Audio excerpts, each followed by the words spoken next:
नमस्कार मित्रों, आज मैं आप सबों के बीच एक मोटिवेशनल स्टोरी यानी प्रेरणादायक कहानी को लेकर के उपस्थित हूँ। इस कहानी को आप लोगों को ज़रूर सुनना चाहिए। इस कहानी से क्या सीख मिलेगी इस पर भी हम बात करेंगे, लेकिन सबसे पहले जान लेते हैं कि कहानी क्या है।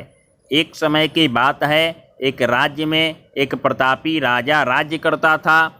एक दिन उसके दरबार में एक विदेशी आगंतुक आया और उसने राजा को एक समुद्र का पत्थर उपहार स्वरूप प्रदान किया। वह राजा पत्थर देख करके बहुत प्रसन्न हुआ। उसने उस पत्थर से भगवान विष्णु की प्रतिमा का निर्माण कर उसे राज्य के मंदिर में स्थापित करने का निर्णय लिया और प्रतिमा निर्माण का कार्य राज्य के महामंत्री को सौंप दिया गया। महामंत्री गांव के सर्वश्रेष्ठ मूर्तिकार के पास गया और उसे वह पत्थर देते हुए बोला, महाराज, मंदिर में भगवान विष्णु की प्रतिमा स्थापित करवाना चाहते हैं। 7 दिन के भीतर इस पत्थर से भगवान विष्णु की प्रतिमा तैयार कर राजमहल पहुंचा देना। इसके लिए तुम्हें 50 स्वर्ण मुद्राएँ दी जाएगी। उस समय 50 स्वर्ण मुद्राएँ दी जाएगी, ऐसा महामंत्री ने उस मूर्तिकार को बताया। 50 स्वर्ण मुद्राओं की बात सुनकर के मूर्तिकार खुश हो गया और महामंत्री के जाने के उपरांत प्रतिमा का निर्माण कार्य प्रारंभ करने के उद्देश्य से अपने औजार निकाल लिए। अपने औजार में से उसने एक हथौड़ा लिया और पत्थर तोड़ने के लिए उस पर हथौड़े से वार करने लगा, यानी कि मारने लगा, किंतु पत्थर जस का तस रहा। मूर्तिकार ने हथौड़े के कई वार पत्थर पर किए, किंतु पत्थर नहीं टूटा।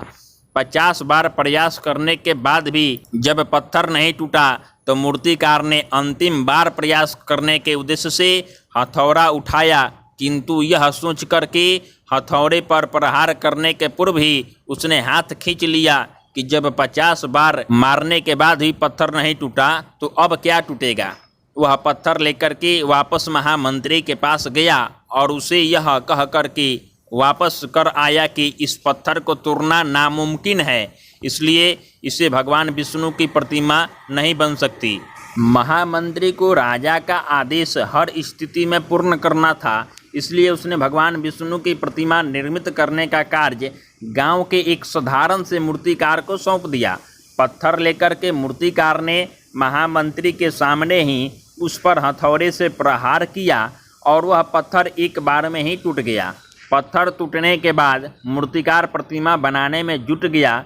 इधर महामंत्री सोचने लगा कि काश पहले मूर्तिकार ने एक अंतिम प्रयास और किया होता तो सफल हो जाता और 50 स्वर्ण मुद्राओं का हकदार बन जाता।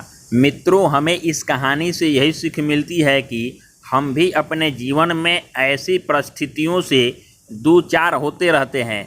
कई बार किसी कार्य को करने के पूर्व या किसी समस्या के सामने आने पर उसका निराकरण करने के पूर्व ही हमारा आत्मविश्वास डगमगा जाता है और हम प्रयास किए बिना ही हार मान लेते हैं। कई बार हम 1-2 बार प्रयास में असफलता मिलने पर आगे प्रयास करना छोड़ देते हैं, जबकि हो सकता है कि कुछ प्रयास और करने पर कार्य पूर्ण हो जाता या समस्या का समाधान हो जाता। यदि जीवन में सफलता प्राप्त करनी है तो बार बार असफल होने पर भी तब तक प्रयास करना चाहिए जब तक कि सफलता नहीं मिल जाती। क्या पता जिस प्रयास को करने के पूर्व हम हाथ खींच ले वही हमारा अंतिम प्रयास हो और हमें कामयाबी प्राप्त हो जाए। इसीलिए तो कहा गया है कि हर प्रयास के पीछे सफलता नहीं मिलती, लेकिन हर सफलता के पीछे अथक प्रयास ही होता है।